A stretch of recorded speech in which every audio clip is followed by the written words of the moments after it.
Previously on Sorta Stock, removed the entire interior from my 1977 Dodge Ramcharger, codenamed Project War Wagon, in favor of a less smelly version. In reality, this is going to be my daily driver, so I need my wife and kids to feel comfortable inside the truck when we're doing road trips. So I yanked out the nasty, smelly, moldy carpet, and unfortunately, it revealed some extra work. Which, if you're subscribed, you saw in the video where I tackled the floors and all the other rust. Additionally, we also went through that nasty dash, rewired it, and showed the transformation into something like this. Which leads us to today. Hey everybody, welcome back to the channel. In this video, we're going to completely finish the interior for the 77 Ramcharger Project War Wagon. And as you can see, it is in desperate need for some attention. My Home Depot seat is not going to cut it for the 2,000-mile trip I've got to make in 3 weeks with this pickup. Still haven't even done the first oil change after the break-in, so it's time to get moving.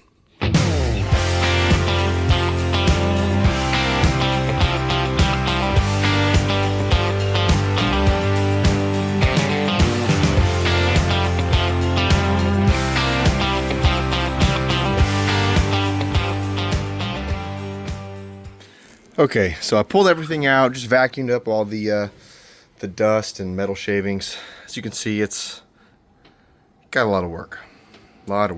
They used a ton of glue, the last person that put the carpet in, so I've got to strip all this. Of course, they just glued the insulation straight down, so I got to strip all that. Once I get everything stripped, I plan to bed line the entire interior of this, including the new floor patches and whatnot. I do have the hump. I got to finish welding that up. Really close to being done. Probably started doing that last week, but it's all good. After I get the hump welded, ready to go, all of this stripped, then we can finally, when I say stripped, I also mean stripped and scuffed, then we can do the process for laying down this bed liner. Now I'm using a wire wheel to make quick work of this insulation, as well as knock off some of the surface rust that I didn't touch when I was doing the floor work previously. Alright, all the insulation is pulled out. I didn't wire wheel the entire inside, and there's a reason for that. I really just wanted to get the loose stuff off first. What I'm going to do now is basically coat the whole inside with this adhesive remover. I don't want this glue on there when I lay the bed liner, because that won't give it a strong enough surface to latch onto. I don't want this bed liner to flake. I want it to last practically forever.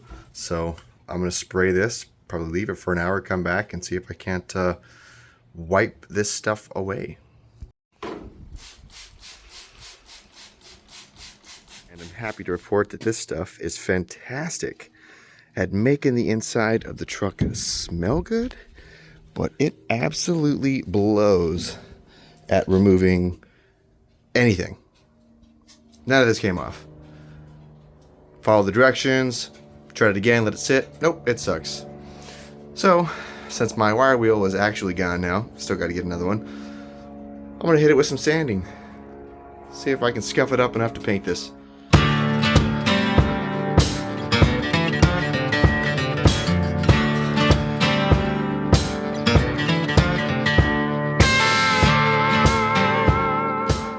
Well, it works. Obviously, major difference between a fresh pad and a pad that is just 60 seconds old, but it's taking it off. So instead of me sitting here time-lapsing the whole thing, I'm going to go ahead and let my phone's battery save itself. I'll tackle all this.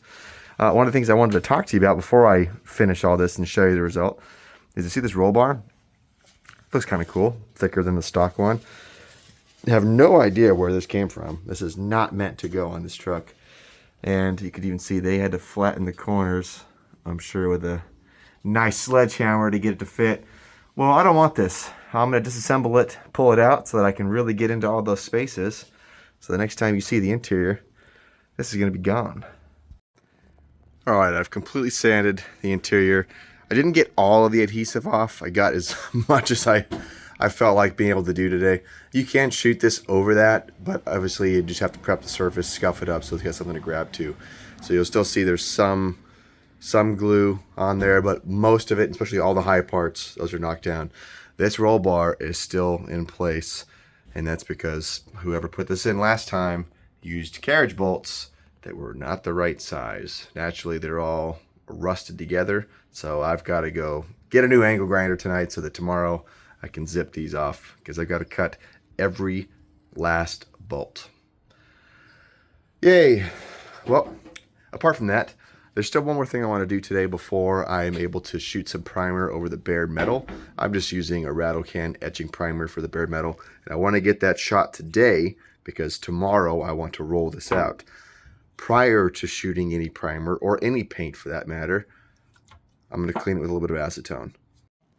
Now, I'm going to wipe down the whole bed, in fact the whole interior, but what I'm really doing at the moment is focusing on the bare metal spots, because I'm going to lay down that etch primer, and I want to make sure that at least I've got good adhesion on the bare metal. And I'm just using that spray-on etching primer so that the Raptor Liner can hold on to it a little bit better. Now, in the past, I have completely covered the interior with a primer before applying this. This is not the first time I've done this to a Ramcharger or a Trail Duster, but same deal. And I liked how it worked. It grabbed pretty nicely. Granted, I was using a cheaper product. It was a Rust-Oleum liner product. This Raptor Liner is supposed to be some of the strongest stuff you can get. I'm not going to do a full primer coat. I'm literally just going to cover those bare spots. Something like this. This is all I'm doing so that that Raptor Liner can grab where there's bare metal. I am 100% aware how ghetto fabulous this looks. That's totally fine. Doesn't matter how it looks now. Just wanted to get that protection on the bare metal and give that Raptor Liner really something strong to hold on to, especially for this section. Boy, I'll tell you, whoever installed that roll bar before me, all 12 bolts, every single bolt gave me a hard time. And of course, I torched or soaked them in PB Blaster, but that didn't matter. You know, those carriage bolts are terrible quality. They rust real quick. They weren't the right size, so that's my dig at the last person. I torched, I cut, obviously, I chiseled, I welded, pretty much everything in my arsenal to get those 12 bolts out. But it's finally out. I've already cleaned up the areas underneath it, and we're finally ready to lay this Raptor Liner down. I'll show you how it looks now. Here's the bed. You still see some of the primer. There's a little bit of bare metal. I'm not going to take the time to coat a couple sections at this point, especially sections that aren't going to be used super hard as a truck bed. So I'm going to go ahead and move forward. I've already cleared out all the debris, re-wiped everything again. It is ready to get painted. Here is the kit we're going to use today. Now, here are the contents of the kit. It's actually very simple how they got this set up. Obviously, the hardener, the main product. If you want to shoot it, you can shoot it or you can roll it. I'm going to roll it. Got the roller with me today. Basically, you just top off the product container with the hardener and shake it up. And then this whole thing becomes product ready to use. I'm going to use all 4 of these today. I'm not going to spare any material. And because this is actually designed for an 8-foot bed, 2 coats of an 8-foot bed, I've got to change my strategy a little bit since I'm really working with 10 feet on the Ramcharger.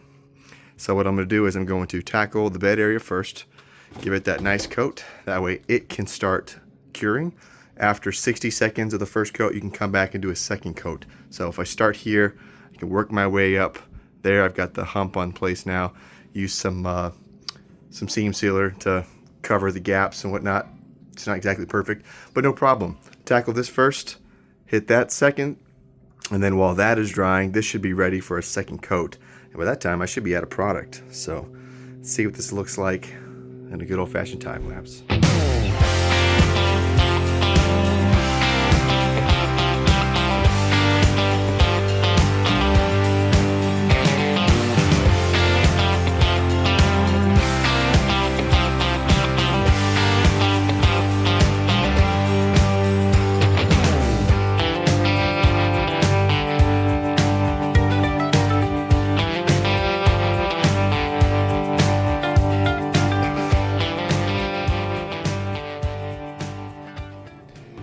All right, buddy. Good job. See, just go nice and slow. Don't hit that bar though. Don't touch this, okay? Because we're not gonna paint that with this special paint. You gonna do the whole tailgate? All right. All for $1, right? Gotta say, it looks pretty.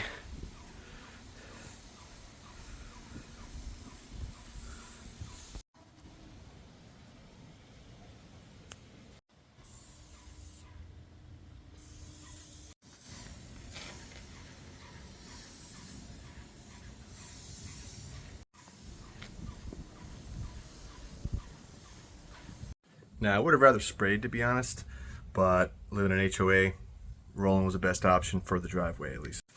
Now, it is a little bit difficult to get this fully covered. As you can see, you can't go fast with this material. You really got to go slow.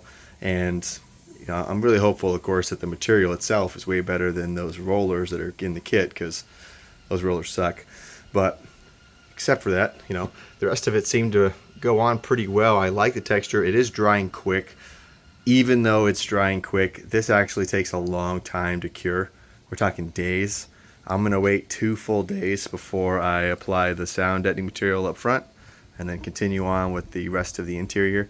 As you can see, there's some spots missing. I did not care about getting full complete coverage necessarily on the front because I'm gonna cover all that with sound deadening and then carpet. This, however, I wanted to make nice, clean, even coats. So I did the 2 coats on the bed, the wheel houses, as well as the tailgate, and I had just the right amount of material. So if you're doing this for a Ramcharger, 1 gallon kit will work perfect for you. But I do need to come back after this dries, and I'll probably hit it with the Raptor Liner spray can after taping off some areas so I can get a little bit closer in the corner like that. You can see a little bit missing there. Some small spots. It's always the nooks and crannies, of course. So I'll come over, tape it. That way I can get some nice clean lines. But for now, I'm pretty happy with this. All right, it's been a few days. Let's take a look inside and see how it looks. Looking pretty. This stuff has got to be super rock solid. Yeah, this feels really good. Went back and sprayed in some of the spots where I didn't get it with the roller. Getting it all nice and covered. The next step is the sound deadening material. I've had this in my garage now for about 3 years. I ordered 2 boxes. Each was 50 square feet. It's just a 50 ml Kilmat off of, what's that website? Amazon. I really like this stuff when I used it in the trail duster. I didn't even use a full box when I covered the entire passenger area of the trail duster. So that's why I've got some extra, and I'm gonna use it today. I'm gonna start on this section here. This is where passengers' feet would go, mainly because it's just easy, square. Start from there, and then I'll trim it as I get close to the end over here underneath the dash. Now, I think it's pretty common knowledge that you don't need to cover the entire surface with this stuff, but I'm gonna do it anyways because A, I've got enough. B, I did it last time and it worked phenomenal. And I also think it looks good. So, there we go.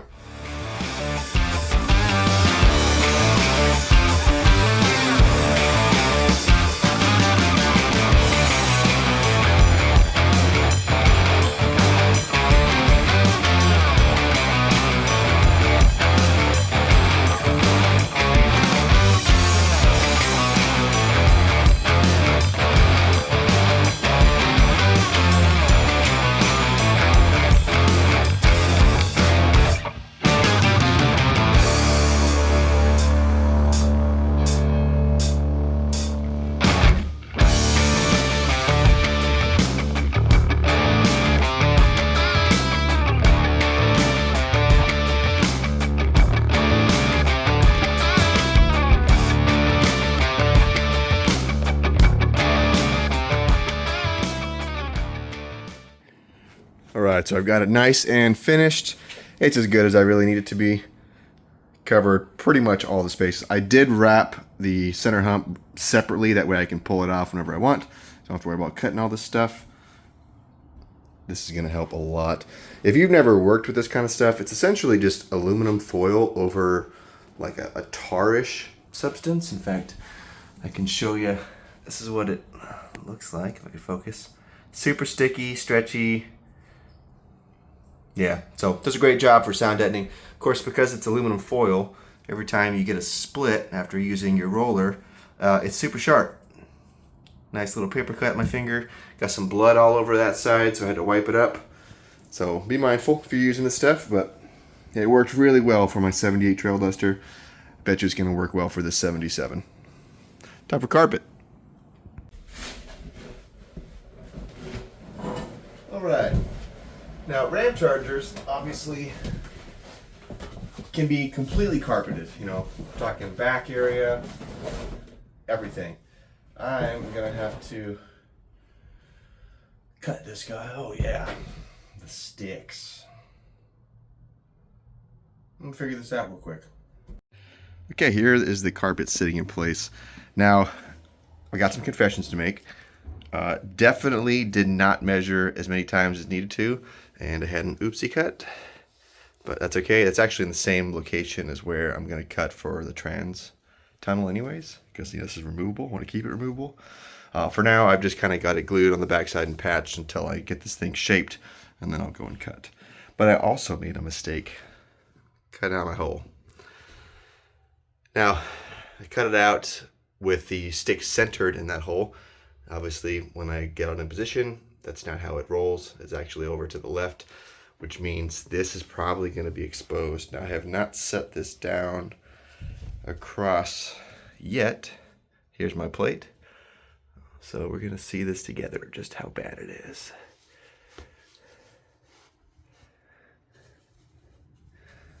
Oh, not too bad. This actually scoots up more. Okay, so I've got just a small piece here. That's a bummer, but I kept some because I figured I may as well. So I might be able to kind of stitch this in underneath the plate. I'm gonna give it a shot. All right, using my handy dandy X-Acto knife, cut out this little patch here. And you can judge me all you want, but my adhesive of choice, good old-fashioned duct tape on the backside. If you're thinking, Jeremy, that's gonna look terrible. Yeah, well, I bet you thought that other oopsie cut looked good, didn't you? Duct tape. Yeah, I mean, it doesn't look that great, but whatever. Let's do this on. Now, I gotta throw a disclaimer here. I'm not the kind of guy that gets super crazy about making sure that the carpet is perfect. Carpet is carpet, in my opinion. I think if it's there, it's shaped, it looks decent, I'm okay with it.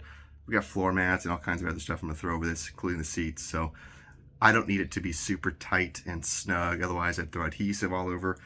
I don't care. I'm just gonna bolt it in, make it look decent, send it on its way. All right, so I'm using these 8-pound weights here just to hold the carpet down. What I did was I went underneath the truck. I got my torch, I got a screwdriver. I torched up the tip of the screwdriver and then inserted it through the bottom of the holes on the tunnel.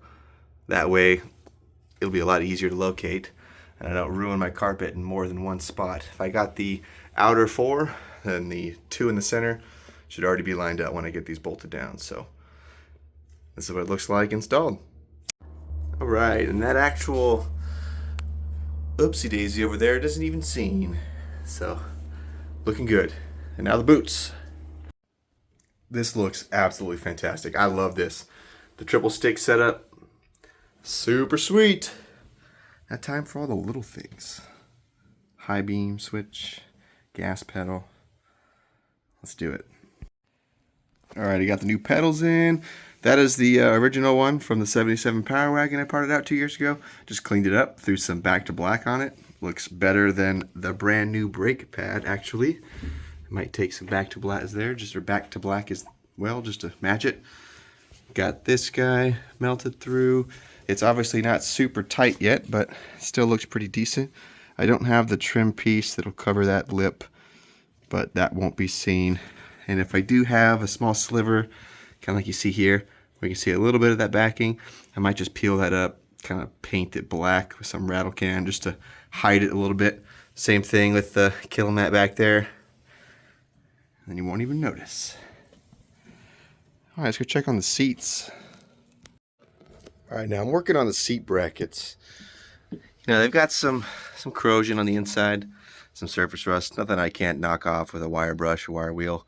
So what I'm gonna do is I'm gonna clean these up, and then I'm gonna prime them and paint them black again. But I wanted to show you something.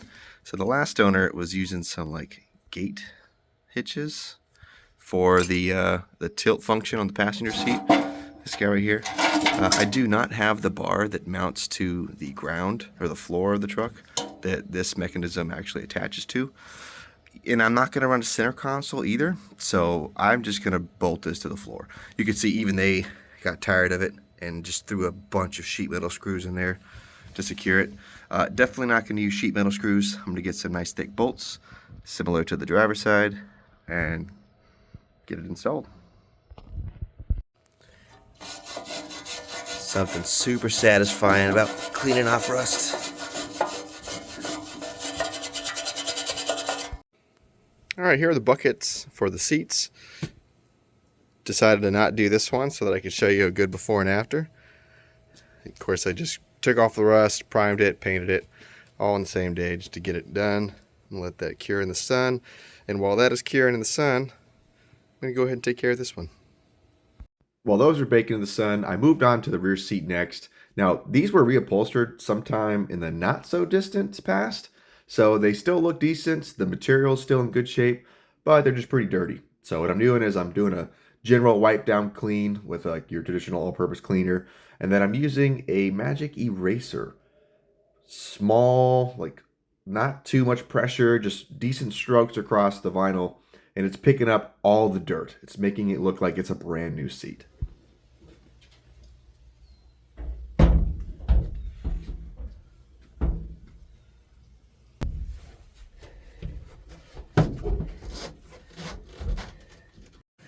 All right, enlisted a helper for the back seat. What are you doing? What are you doing? You like the new seatbelts? They look good, huh? Yeah. Thank you for helping, bud. They're so comfy. Comfy. All right, now time for the front seats. Here's how I mounted the seatbelts. Just use the foot peg, fore and aft, for the left and right side of the bench seat, and then for the two centers, utilized existing holes actually. Just drilled them all the way through. There were some blockages underneath, and then of course doubled them up. All right, so I've got the first bucket in. These two holes actually lined up. Obviously, I'm not going to use the tilt function here because A, I don't have the bar, and B, I'm not going to have a center console, and I'm just going to expect the passengers to walk through the center. Not a big deal. So I've got this securely fastened, nice 4 bolts. I've already cleaned the passenger seat, which used to be the driver's seat. As such here, it's still kind of drying. I could probably try to dig this dirt out a little bit better, but this seat's already showing some signs of excess wear here. This was the driver's seat, which is why it's in the worst shape of all of them. So now it is the passenger. All right, so I ran into a problem with the driver's side seat. As you can see, I've got the bucket here. This was the passenger seat, which is why it doesn't have any rails. The rails are now over there, so the passenger gets the nice option to be able to scoot forward or back. Normally, that's obviously what you want on the driver's side seat, but the mounting location that I'm going to mount it is perfect for myself, and anybody else would just need to scoot up. Now, my problem is the bolt holes do not line up. So this is 11.5 inches front to back. The holes, the primary holes at least for the seat, are 11. So I am going to drill a hole. Actually, you know what? I'm going to slide it back slightly. I'm going to drill this one 1/2 inch lower so I can scoot the whole seat aft just 1/2 inch and bolt it up. All right, driver's seat is now mounted and secured. The interior, for what I'm doing at the moment, I will come up and clean a little bit of wiring. Still need to dust off the dash and everything from all the dust and sanding. You know, the door panels are not on. I'm keeping them off for a reason, because I'm replacing those window regulators as well as all the gaskets inside the doors. But for the sake of this video, the interior is pretty much done. This is how it's basically going to be driving all the way up to Salt Lake City here in now just 1 week. Yeah, I know I mentioned 3 weeks in the beginning of the video. This has taken me 2 weeks to do with all the drying, etc. So here she is, my brand new 77 Ramcharger interior.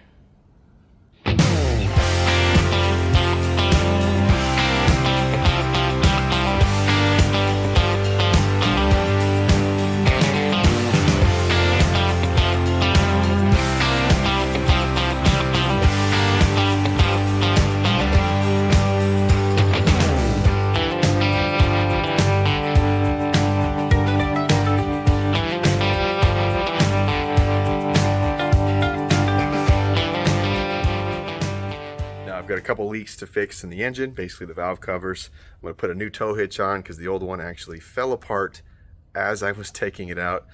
And I'm towing the new car coming back from Salt Lake City, so need this thing to be ready. And I've got to get the doors rebuilt. By that I mean all the window regulators, the gaskets, etc. Because it's not just me going on this 2,000-mile trip. It's also my 6-year-old son. Got to make sure the truck's ready. If you haven't already, please hit that subscribe button. Definitely helps the channel.